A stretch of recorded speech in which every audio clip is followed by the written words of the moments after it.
try to do 1000 watts with me.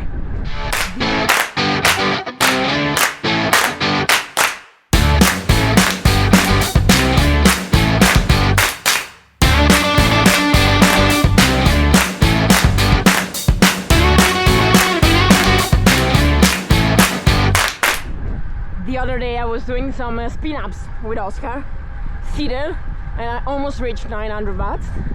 And I was quite surprised because, you know, so many months I'm not training and doing efforts. So today I wanna try to see if I still have some power in my legs. And the goal is 1000 watts. Stay tuned.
To do that first sprint 15:45 seconds, but I'm so hungry. I did 9:85.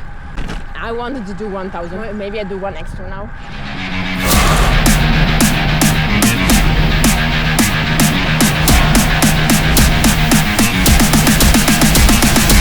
Yes! 1016.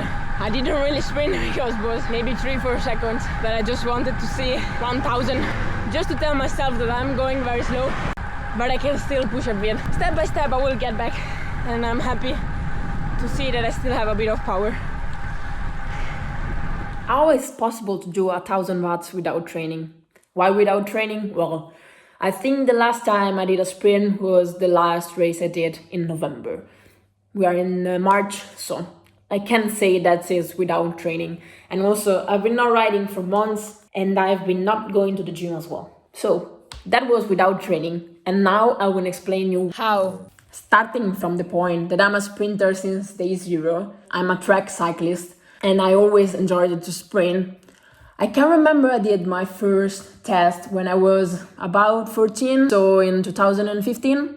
And already there I was reaching around 800 watts, and that was not bad for that age. And the first I was able to find is one from 2016, where the power I reached was 875 watts, calculated with the turbo trainer, because at that point there were no power meters. So we were doing this test just to have some numbers, to keep the records during the years. And my zones, as you can see from this file, is very sad to say and admit that, but are the same as now. Yesterday I was doing some efforts in the climb in zone 3 with my heart rate, and actually the power was the same when I was 17. My power is the same than 9 years ago.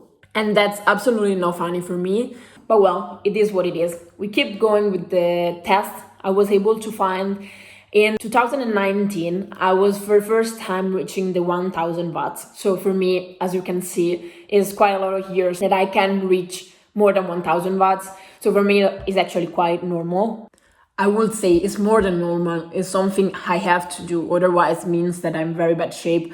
This test is from 2020. And I was doing almost all the sprints above 1000 watts. And that's very frequent for me, especially after that, because I've started to train on the gym a lot and seriously. And in 2022, I reached 1200 watts. That is still my best peak power ever.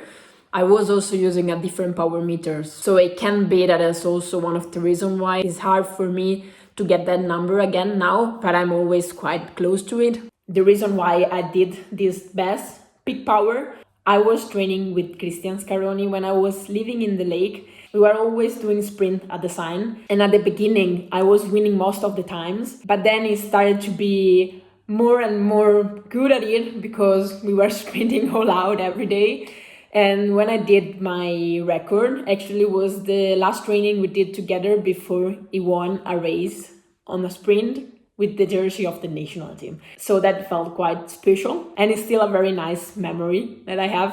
And my goal for this year is to get back that number. So I would like to get to America with 1,200 watts in my legs. Another number is that in 2023, I did 622 average watts for 30 seconds. That is about 100 watts more than 2019. It's not something I've been training for, the 30 seconds power peak, but it's a characteristic number that allowed you to see the improvement on working on the strength a consistent way during the years. But the question now is, what I do when I'm at the gym? I have two main kind of trainings: pure strength training and plyometric trainings. Usually I train 4 times a week when I'm not around or out for racing. And it's always 2 days of strength training and 2 days of plyometric. And usually the plyometric day is right the day after the strength. So one day I will do squat, deadlift, all with the low reps and high weight, and the day after I will do all the kind of jumps to train my explosivity on the bike. Every gym session is followed